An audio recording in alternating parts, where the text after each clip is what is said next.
ఇప్పటి వరకు మీ జర్నీ వచ్చిందంటే ఫస్ట్ స్టార్టింగ్ ఏం జరిగింది? 10వ తరగతినే నేను ఇగో లగ్గం చేసుకున్నా. ఇగో ఈ దుడిగట్ట బట్టి గొర్రె కాసిన. గొర్రె కాసుకుంటే పాటలు రాసిన. గొర్రెల కాపరి నోట జానపదాల మూట, గొర్రెల కాపరి పాటల్లో తిట్ట అని బ్రహ్మాండంగా ఎడ్డింగులు పెట్టి నా గురించి రాసి. మరి 10వ తరగతి వరకే చదువుకొని దాని తర్వాత గొర్రెలు కాసి ఈ పాటలు ఇది అంత ఎందుకు చేయాలనిపించింది? చెట్టు కింద గొర్రెలు మేస్తుంటే చెట్టు కింద కూర్చొని పాటలను ఆ చెట్టు కన్నీళ్ళు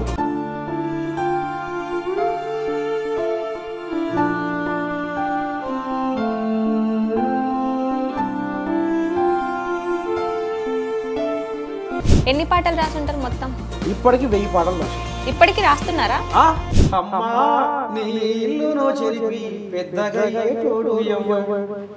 అమ్మా నీ గూడును కూల్చి బాగుపడేటోడు ఎవ్వడు. మరి గెటప్ అంతా ఎందుకు వేసుకోవాలనిపించింది? ఉంగరాలు, మెడల దండలు.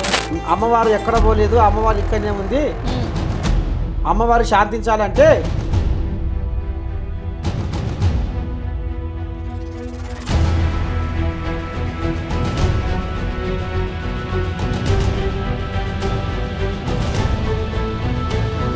ఛానల్లో వెళ్ళి చేయాలి. అసలు ఛాన్స్ ఎలా వచ్చింది మీకు? ఈయన పాట రాస్తే కేసీఆర్ పిలిపించుకుంటు సారు. ఈయన చిన్న సన్నోడు ఏం కాదు, గొర్రెల కాపరి అని చెప్తే 100 మందిలో 99 మంది మనకు సపోర్ట్ చేసినా కానీ శత్రువులు అయితే ఉంటారు మనకి. ఇలా ఎన్నో అవమానాలు, ఎన్నో ఆటంకాలు, ఎన్నో ఇబ్బందులు. గొర్రె కాసుకోనికి ఏం సాహిత్యం వస్తుంది అని ఎగతాలు చేస్తేనే కదా ఆశ వచ్చింది. ఆ రకంగా సాహిత్య పుస్తకాలు చదవాలి. వాళ్ళ ముఖం మీద కొట్టినట్టుగా నర్సయ్య అంటే ఏందో నా దమ్మేందో చూపి. మరి ముసలి ఇంత మంచిగా చూసుకుంటుంది, మీరు అవ్వ కోసం ఏదన్నా పాట పాడరా? మరి నా ముసలి లలిత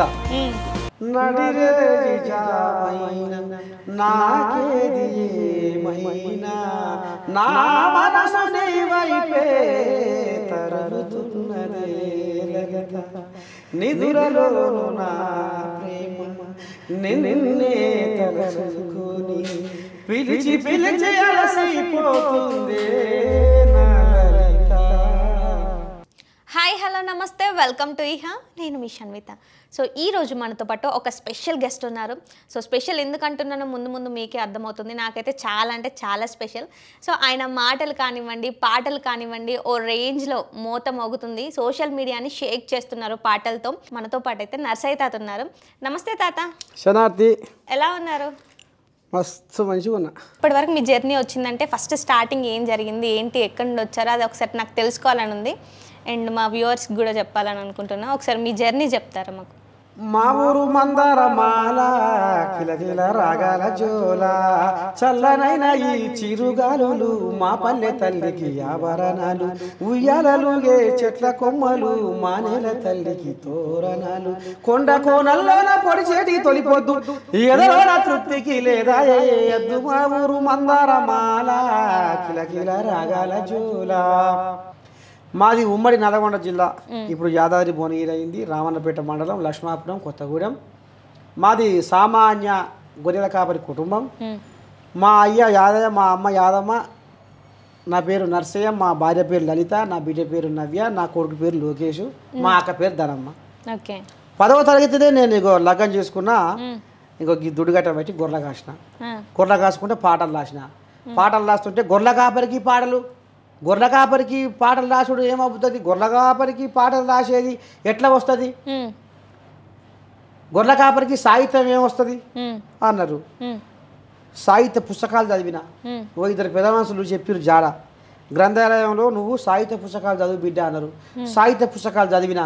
ఎల్లాక వాడిన తెలుగు భాషతోటి వెలుగులోకి వచ్చిన పుస్తకాలు చదివి ప్రపంచ తెలుగు మహాసభలలో 2012లో ఆ రకంగా నేను తెలుగు భాషతోటి చిన్నగా బయటికి వస్తే అప్పుడు విలేకరులు, మా రామన్నపేట విలేకరులు, గొర్రెల కాపరి నోట జానపదాల మూట, గొర్రెల కాపరి పాటల్లో తిట్ట అని బ్రహ్మాండంగా ఎడ్డింగులు పెట్టి నా గురించి రాసిర్రు.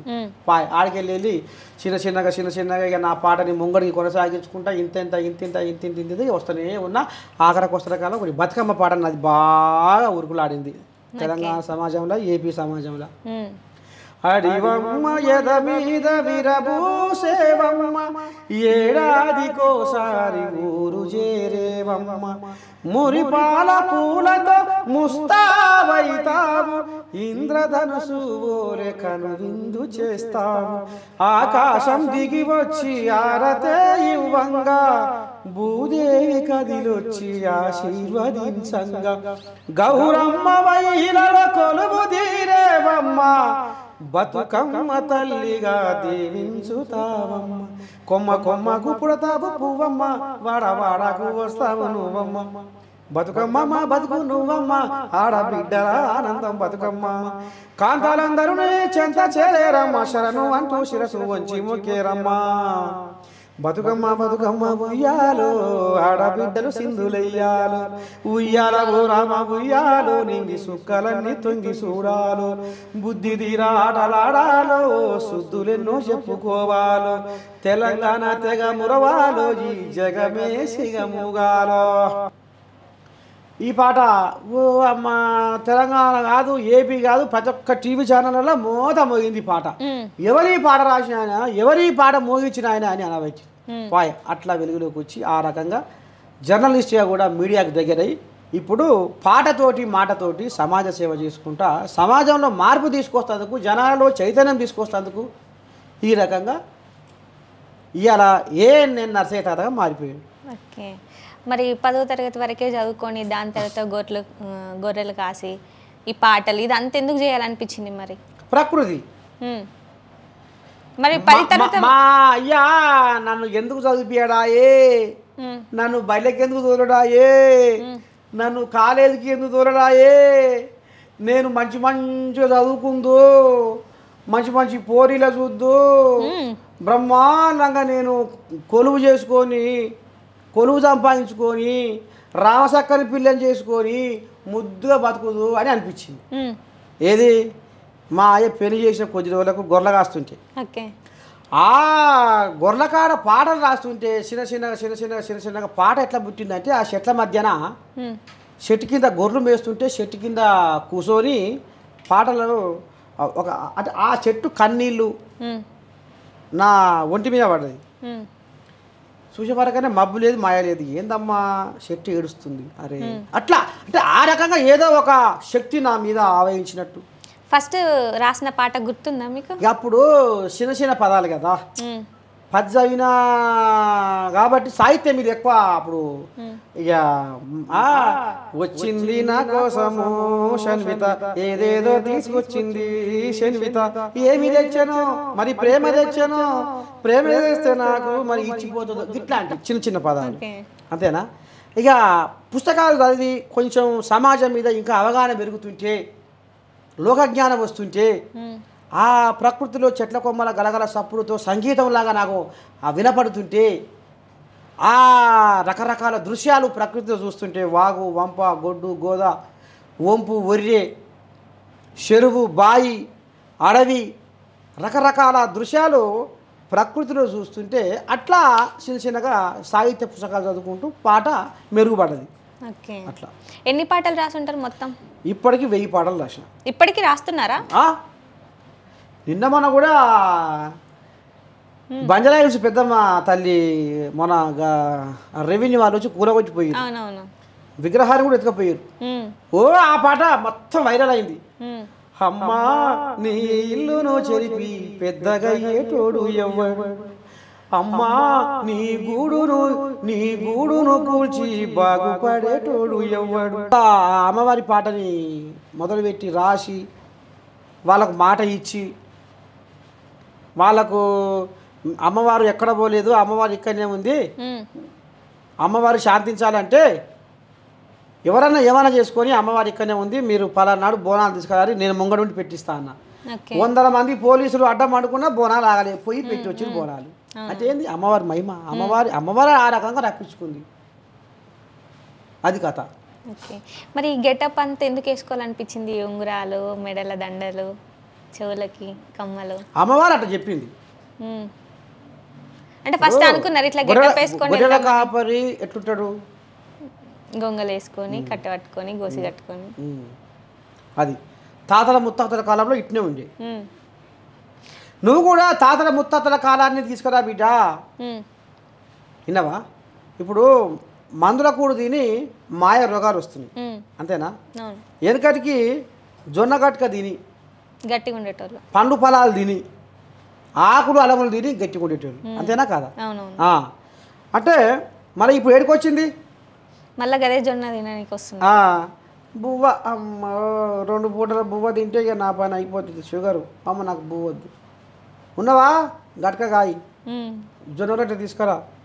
రాగులు ఉంటే మరి పట్టించుకొచ్చి నాకు రాగి జావ పోయి అంటే వెనకటి రోజులు మళ్ళా వచ్చినాయి. అంటే దీని అర్థమైంది అంటే నర్సయ్య తాతల ముత్తాతల కాలాన్ని మళ్ళీ గుర్తు చేస్తుండు. అదే మాట మాట్లాడుతుండు, అదే యాస గుంజుకొస్తుండు. ఈయనే ఈ కట్టు బొట్టు ఈ సంస్కృతిని సాంప్రదాయాన్ని బతికించుకుంటూ జనాలకు సంబురాన్ని ఆనందాన్ని పంచుతూ సమాజానికి సేవ చేస్తుండు. తప్ప ఇది కాదు, తప్పు కాదు. అందుకనే ఆ అమ్మవారు నువ్వు ఈ రకంగా ఓ బిడ్డ అని దీవించింది. నేను అందుకనే ఈ రకంగా ఈ అవతారంగా ముందుకెళ్తున్నా. పాటలు వాడిలు ఇదంతా మంచిగా ఉన్నది, పాటలు రాసిల్లు అదంతా బాగానే ఉన్నది. కానీ న్యూస్గా రావాలి, ఒక ఛానల్లో వెళ్ళి చేయాలి, అసలు ఛాన్స్ ఎలా వచ్చింది మీకు? అప్పుడు ఒకటి కేసీఆర్ పాట గొర్రెల స్కీమ్ మీద పాట రాస్తే అది బాగా వైరల్ అయింది. ఆ పాటతోటి నాకు మన ఈ గుమ్మి రామరెడ్డి అని ఆయన మా ఊరు పక్కనే ఫామ్ హౌస్ ఉంది ఆయనకు. కోమటిరెడ్డి రాజగోపాల్ రెడ్డి సార్ని పరిచయం చేసి ఈయన పాట రాస్తే కేసీఆర్ పిలిపించుకుంటు సారు, ఈయన చిన్న సన్నోడు ఏం కాదు గొర్రెల కాపరి అని చెప్తే ఏది ఎట్లా ఏంది ఏం పాడవాడినామని పిలిపించిండు రాజగోపాల్ రెడ్డి. తద్దినక దిద్దినక ఓరోరి బీరన్న వెరకో మన రాత మారిందిర మల్లన్న 70 ఏళ్ల బరువంతా దించిండు కేసీఆర్ గొర్రెల మందాను గోరిస్తుండు ఉంది జోరు పండుగ చేద్దాము రోటెల్లెము కళ్యం సభ్యత్వం గడుదాము గొల్ల కురుమా సంఘం ఎల్లా లోకాలు తిరిగే గొల్లా కురుమల కోసం ఎవడాలోచించలేదు కోసపడ్డ మన కోసం పండు వెన్నెల్లాంటి నిండు గుణమున్నోడు ముఖ్యమంత్రి కేసీఆర్ ముందు చూపు ఉన్నోడు 75% సబ్సిడీ ఇస్తాడట అబ్బబ్బ కేసీఆర్ పుణ్యము 25% వడ్డీ కూడా లేదట గొల్ల కురుమ జన్మ ఇక ధన్యము. ఈ పాటే అరే ఈ మనిషి మనకు అక్కడికి వస్తాడు అని రాజు న్యూస్ అప్పుడు ఆయన డీజు తీసుకోండి.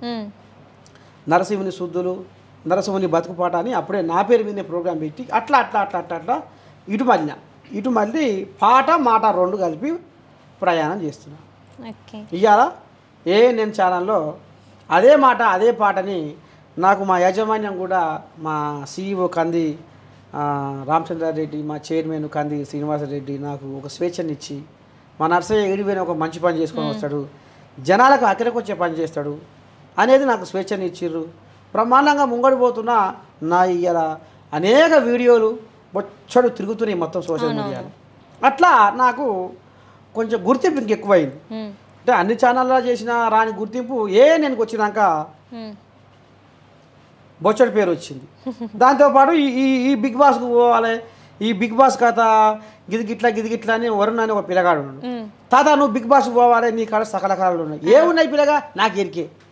ఇక ఆ బచ్చిగాడు నా వెంటనే పడి ఆ వీడియో చేయించి ఇది చేస్తే ఇగో ఇప్పుడు బిగ్ బాస్ కథ ఇగో ఇప్పుడు గింత సంవత్సరాలు నడిపిస్తుంది. దీనికి అంతటికి కారణం ఆ అన్న అయితే ఆ కోట్లాగా. ఓకే, మరి ఎట్లా చూస్తారు బయటకు వెళ్ళినప్పుడు? నర్సయ్య తాత వచ్చిండని మంచిగా వచ్చి ఫోటోలు దిగుతారా? అయ్యో రామచంద్ర ఎక్కడిది మనవరాలా నిన్నే అనబోతే నీ దండం పెడితే తాత నీ వార్తలు వింటున్నావు, తాత నీ పాటలు వింటున్నావు ఒక్కటే పని. ఎట్లా అనిపిస్తుంది మరి అట్లా చెప్పినప్పుడు మీకు? ఇక చాలు సంతోషం ఆనందం. ఇంక అట్లా ఆ రకంగా వాళ్ళతోటి సంబూరం ఆనందం అట్లా పంచుకుంటా ముంగడి పోతుంటే అబ్బా ఎన్ని కోట్లు ఇచ్చినా ఈ ఆనందం దొరుకుతుందిరా అనిపిస్తుంది. టైంకు తిండి లేకపోయినా టైంకు నీళ్ళు లేకపోయినా ఈ జనాల మధ్యలో ఉండి జనాలకు సేవ చేస్తుంటే వాళ్ళు తాత తాత అని నోరు నిండా పిలుస్తుంటే కడుపార మాట్లాడుతుంటే ఇక అంటే ఇది కోట్లు ఇచ్చినా కొనలేని ఆనందం రా ఇది అనిపిస్తుంది. తాత బొదిదురా అంటారు, తాత నీళ్ళు తాగురా అంటారు. ఒక ఆయన జ్యూస్ చేస్తాడు, ఒక ఆయన పండు చేస్తాడు, ఒక ఆయన అరటి పండు ఇస్తాడు, ఒక ఆయన తాత స్వీట్ తిందురా అంటాడు. అంటే రకరకాలుగా అట్లా ఆ అనురాగం ఆ ఆప్యాయత. తాత నిన్ను చూస్తే వెనకడికి మా తాత గుర్తుకొస్తుండు, తాత నేను చూస్తుంటే మా అయ్య గుర్తుకొస్తుండు, రా తాత ఇట్లా. మరి ఇప్పుడు మిమ్మల్ని అడగచ్చో లేదో నాకు తెలియదు కానీ అడుగుతున్నా, ఇప్పుడు ఎంతమంది అయినా సరే ఒక 100 మందిలో 99 మంది మనకు సపోర్ట్ చేసినా కానీ ఒక్కరు శత్రువులు అయితే ఉంటారు మనకి. అరే ఎందుకు అది ఇది అన్నట్టు ఉంటుంది. మీ లైఫ్లో అలాంటి వాళ్ళు ఎవరైనా ఉన్నారా? ఇప్పుడు శత్రువులు లేకపోతే మనిషి కసి ఉండదు. విన్నావా? శత్రువులు ఉండాలి మనసులో. శత్రువులు లేకపోతే అరే రేపు పొద్దుగాల మన ముఖం వాని ముందర నిలబడుతుంది, ఎంతవరకైనా పురస్తే వాని ముందర మన ముఖం నిలబడద్దు, వానితో పాటుగా మనం ఢీకొనాలి. ఎక్కడ కూడా మనము మన శత్రువుకు మనం సంధియొద్దు. రేపు పుస్తకున్న మనం ఎక్కడన్నా ఇదైతే వాడు మనల్ని ఏలుబెట్టి చూపిస్తాడు, నవ్వుల పాలు చేస్తాడు. లేదు, శత్రువు ఉంటేనే అమ్మో అని తెల్లారంగా 7 గంటలకు లేస్తున్నాము, 5 గంటలకే లేస్తాం. తెల్లారంగా 5 గంటలకు లేస్తాడు, 3 గంటలకే లేస్తాడు. అంటే ఏం చేయాలి? అలా కసి ఉంటుంది, ఒక పట్టుదల ఉంటుంది, ఒక సంకల్పం ఉంటుంది. అంటే శత్రువులను కూడా నేను పరోక్షంగా ప్రేమిస్తున్నా. శత్రువులు కూడా మనం ఎదగడానికి వాళ్ళు కూడా పరోక్షంగా మనకు కారకులే. అంటే ఎంతమంది అని ఉండని ఎవడన్నా కానీ నేను ఎవరిని కూడా ఫలానోడు నా శత్రువు అని అన. సరే దాని టైం వస్తే దాని సమయం వస్తే శత్రువు కూడా మిత్రుడు అవుతుండొచ్చు, మిత్రుడు కూడా శత్రువు అవుతుండొచ్చు. అంతేనా కాదా? అందుకనే మనకు జీవితంలో శత్రువులు ఉంటేనే మనలో కసి పెరుగుతుంది. నన్ను ఇలా ఎన్నో అవమానాలు, ఎన్నో ఆటంకాలు, ఎన్నో ఇబ్బందులు, గొర్రెగాస్తోనికి ఏం సాహిత్యం వస్తుంది అని ఎగతాళి చేస్తేనే కదా ఆ కసి వచ్చింది. ఆ రకంగా సాహిత్య పుస్తకాలు చదవాలి. వాళ్ళ ముఖం మీద కొట్టినట్టుగా నర్సయ్య అంటే ఏందో నా దమ్మేందో చూపిస్తానని ఒక ఆ తపన, ఆ కసి, ఆ పట్టుదల, ఆ సంకల్పం అది ఉంటేనే ఇంకా నేను ముంగడికి పోగలిగినా. అది ఇప్పుడు మిమ్మల్ని ఇష్టపడే వాళ్ళకి, అంటే మిమ్మల్ని అరే ఎందుకు ఇంత ఎదుగుతున్నాడు అనుకునే వాళ్ళ కోసం ఒక పాట పాడాలి. స్వార్థము కోసము నిత్యము నీతిని నిందిస్తూ ఉంటావురా,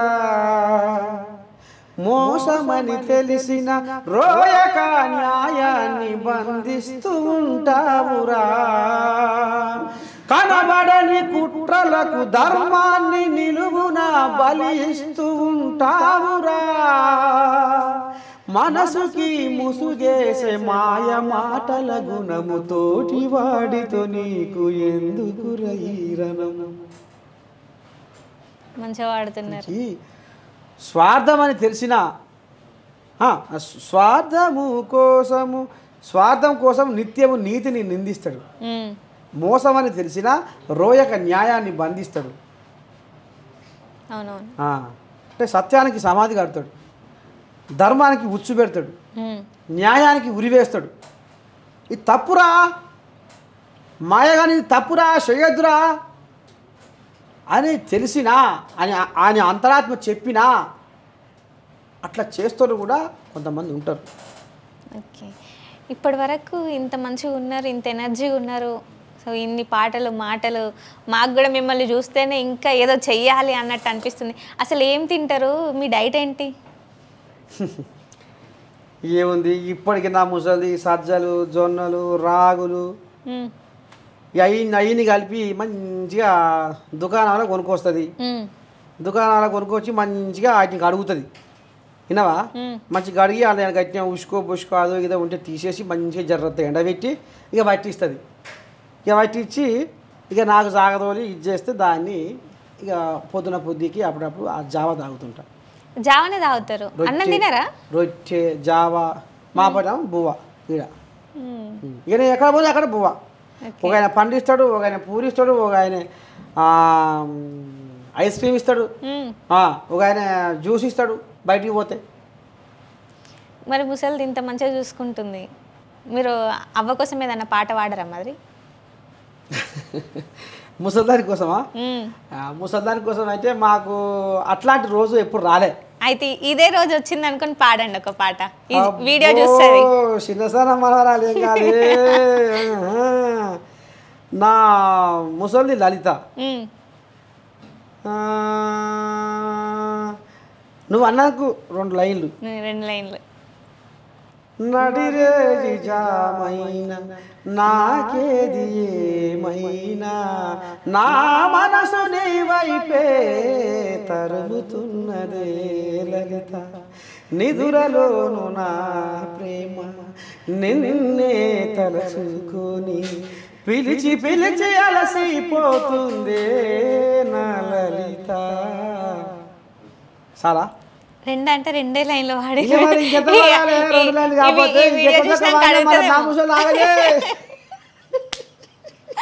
ఈ వీడియో చూసినాక అడుగుతుందేమో అందరి కోసం ఏమో ఇంత పొడవు రాస్తున్నావు, నాకేమో 2 ముక్కలు వాడినావు అని. అంతేనా? సో ఫైనల్గా యూత్కి ఏదైనా చెప్పాలంటే ఏం చెప్తారు? అంటే మీరు ఇంత జర్నీ చూసారు కదా, ఎలా ఉండాలి? ఎంజాయ్ కాదురా గంజాయి అది గుంజుతుంటే మెదడు బండరాయి, ఎంజాయ్ కాదురా గంజాయి అది గుంజుతుంటే బతుకు బంజరాయి. ఇవాళ పిల్లలు మత్తు పదార్థాలకు అలవాటు అయ్యి సందుల బొందుల ఊగనే అసలు గాలికి మరి తల్లిదండ్రులకు కానకుంటా తెలియకుండా ఇట్లా చేస్తున్నారు. అంటే వాళ్ళ పెంపకంలో తల్లిదండ్రుల పాత్ర కొద్దిగా అంత ఇదైనట్టే.